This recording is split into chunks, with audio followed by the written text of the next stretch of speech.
Pantai Akarena Makassar menjadi pusat keramaian saat Tropical Color Run digelar Bank Papua Cabang Makassar. Informasi tersebut disampaikan Kepala Cabang Bank Papua Makassar, Alexander Iwan, saat berkunjung ke redaksi Tribun Timur. Dalam kunjungan itu, Alexander didampingi Funding Officer Munashira Harun dan Mirza Andina Pekuta.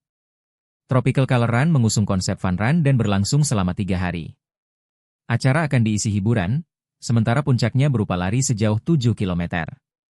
Mirza menjelaskan target peserta sebanyak 1.500 orang dan hingga saat ini kuota sudah hampir penuh. Tujuan event ini untuk branding Bank Papua agar lebih dikenal luas masyarakat di Makassar, ungkap Mirza.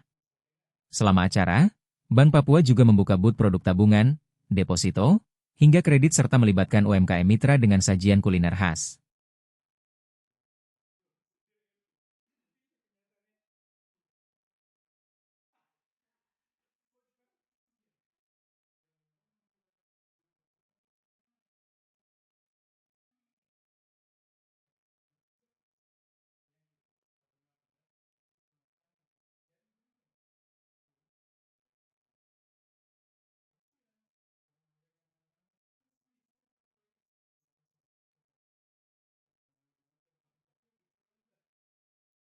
Download Tribun X sekarang, menghadirkan lokal menjadi Indonesia.